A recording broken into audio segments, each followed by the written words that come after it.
Hello दोस्तों, स्वागत है आपका एक और नई कहानी में। आज की जो कहानी है वो एक अघोरी की है। ये कहानी है कोराडोंगा के उस जंगल की जिसे अघोरी बस्ती के नाम से भी जाना जाता है। वैसे तो यह जंगल बहुत बड़ा है, लेकिन इसमें अघोरियों की बस्ती लगभग 2000 एकड़ की है और उनके बीच से गुजरती है नेशनल हाईवे, जो दो राज्यों की राजधानियों को आपस में जोड़ती है। वैसे तो इन दो राज्यों को जोड़ने के लिए और भी मार्ग है, लेकिन ये रास्ता 350 किलोमीटर बड़ा है। इसके बाद भी ट्रक ड्राइवर, वाहन चालक इस रास्ते से जाने से बहुत डरते हैं।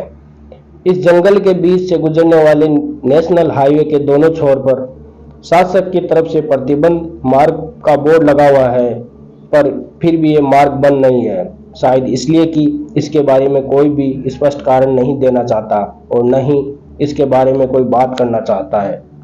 कोराडोंगा के इस अघोरियों की बस्ती में बड़े बड़े अघोरी निवास करते हैं।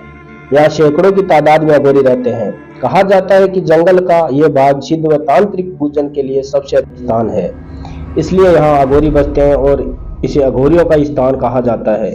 यहाँ निवास करने वाले सैकड़ों अघोरियों में से अधिकांश के पास इतनी ताकत है कि वह कई सौ वर्षों वैसे के वैसे ही रह सकते हैं।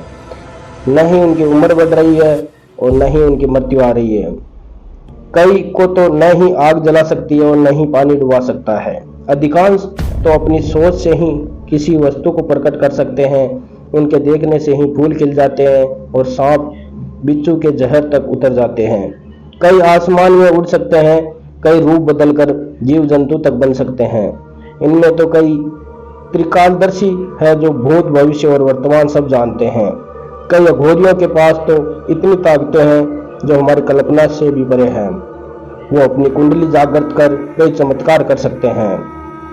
इतनी ताकत होने के बाद भी सभी इस गांव के अंदर रहकर अपने अपने कार्यों और ध्यान में लगे रहते हैं। वजह है इन सब के गुरु अघोरियों के अघोरी बाबा भोलेनाथ जी। बाबा भोलेनाथ जी ताकत व शक्ति इतनी कि सैकड़ों अघोरी भी उनके सामने कुछ नहीं।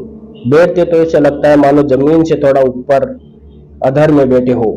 बड़ी बड़ी जटा, हाथ में त्रिशूल, तन पर विभूति, बड़ी बड़ी दाढ़ी, फिर भी चेहरे पर एक अलग ही तेज व चमक। आसपास के आदिवासी गांव वाले उन्हें साक्षात भगवान शिव का अवतार मानते हैं।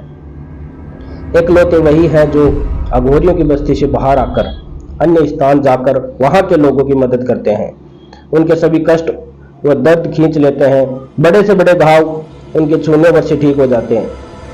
गांव वाले लोग भी खुशी से उनके और उनके सभी अघोरी शिष्यों के लिए भोजन, राशन की व्यवस्था कर उन्हें देते हैं। वो भी अकेले ही राशन से भरे कई बोरों को अपने साथ ले जाते।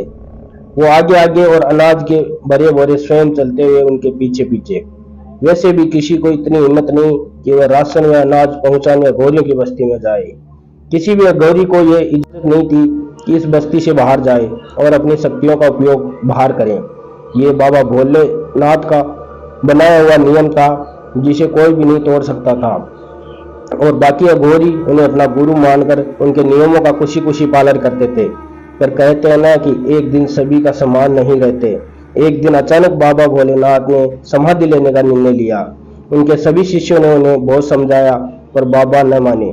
निर्णय ले ही लिया। कुछ दिनों में यह बात सारी अघोरियों में फैल गई।